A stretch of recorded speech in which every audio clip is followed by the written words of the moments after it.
Hey, big camp. Okay, so right now I'm at big camp with my team. Going really well. What we're building is essentially a 3D lesson engine. For all sakes and purposes, it could be a world model in itself. It's more so a world model in the sense that the environment, I guess, is the teacher, and then the action.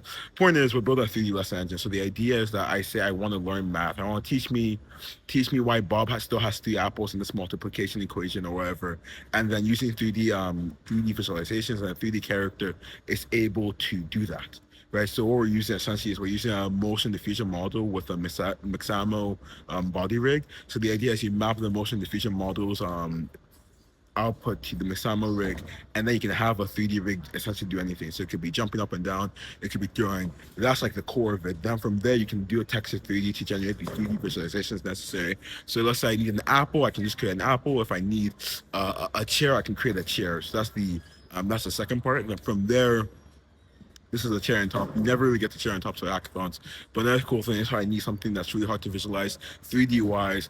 I could see it possible if I could take a 2D video from like a video diffusion model and then crop out the parts that are not necessary and just have like a floating water thing. But like how you get to 3D or whatever, I don't know. So that's not something I'm worried about. But right now, I'm working on the 3D stuff, right? And I have my team. One is working on the multi-agent lesson engine. So it's basically building a personalizable tutor when I say I have a problem, I should be able to identify the problem, what topic, how to teach it, and everything, like the necessary components that need to be 3D. Then another person's working on the voice agent because this isn't going to be something that's text. Because the whole idea is to go away from the text learning format because of ChatGPT and all that. We want to more so have something more immersive, more interactable.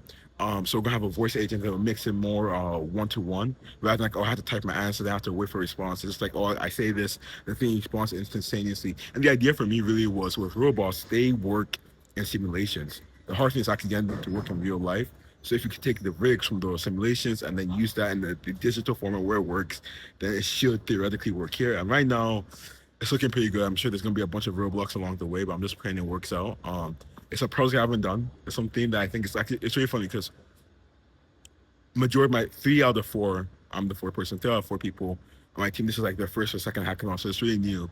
So it's been interesting, like how convincing them like this is a project we can do, even though I have no idea how to do it. Like I remember when I was finding out about motion diffusion models and all of that. So it's gonna be really interesting to see if we can pull it off. Because if we can, this is something I've seen built, right? This isn't something even like at big companies. I haven't seen them do anything like this. So it'll be really awesome. I could definitely see us spinning it out into something useful for a company.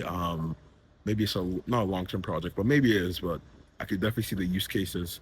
But right now it's going well. So besides, I have nothing else to say. So have a great day.